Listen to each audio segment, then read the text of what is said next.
అండి, welcome back my channel. నేను మీ స్వాతి. ఇవాల్టి మన రెసిపీ వచ్చేసి చిన్నపిల్లలు ఎంతో ఇష్టంగా తినే డోనట్స్ అండి. ఇవి చేయడం పెద్ద కష్టమేం కాదండి, సింపుల్ గా చేసుకోవచ్చు. ఎలా చేయాలో ఈ వీడియోలో చూద్దామండి. ముందుగా ఒక మిక్సింగ్ బౌల్ తీసుకొని అందులోకి 1 కప్పు పాలు, 1 కప్పు పంచదార, 1 స్పూను ఈస్ట్ వేసుకోండి. ఈస్ట్ అనేది సూపర్ మార్కెట్ లో ఎక్కడైనా ఈజీగా దొరుకుతుందండి. సరే బాగా కలుపుకొని ఒక 10 నిమిషాలు పక్కన పెడితే ఈస్ట్ అనేది బాగా పొంగుతుందండి. ఆ తర్వాత 3 కప్పుల వరకు మైదా పిండి, 1 స్పూను ఉప్పు వేసుకొని 1 కోడిగుడ్డు కూడా వేసుకొని పిండి కలుపుకోండి. ఇందులో నీళ్ళు అస్సలు వేయకూడదండి. పాలు, పంచదార, కోడిగుడ్డు అన్ని వేసాం కదా, దాంతోటే పిండి మొత్తాన్ని కలుపుకోవాలండి. ఆ తర్వాత 1 స్పూను బటర్ కూడా వేసుకొని పిండిలో బాగా కలిసేలాగా కలుపుకోండి.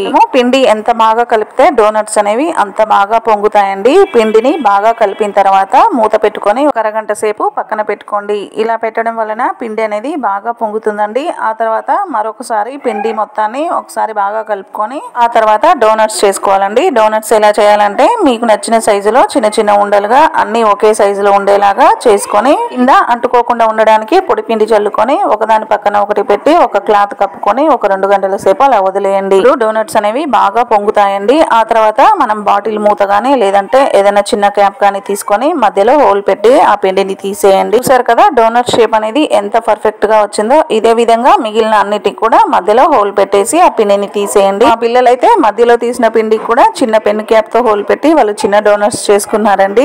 ఆ తర్వాత డీప్ ఫ్రైకి సరిపడినంత ఆయిల్ పెట్టి ఆయిల్ వేడైన తర్వాత స్టవ్ని లో ఫ్లేమ్ లో పెట్టుకొని డోనట్స్ వేసుకొని 2 వైపులా ఫ్రై చేసుకోవడమే. ఇదే విధంగా మిగిలిన డోనట్స్ అన్నిటిని కూడా వేసుకొని ఫ్రై చేసుకొని తీసి పక్కన పెట్టుకోండి. తర్వాత షుగర్ పౌడర్ లో గానీ లేదంటే మీ దగ్గర చాక్లెట్ ఉంటే చాక్లెట్ ని కరిగించి చాక్లెట్ సిరప్ లో గానీ డిప్ చేసి మీ పిల్లలకి నచ్చినట్టుగా అలంకరించి సర్వ్ చేయడమే. చూసారు కదా ఎంతో ఈజీగా డోనట్స్ ని ఎలా చేసుకోవాలో. మీరు తప్పకుండా ట్రై చేయండి. నా వీడియో కనుక నచ్చినట్టయితే లైక్ చేయండి, షేర్ చేయండి, సబ్స్క్రైబ్ చేసుకోండి.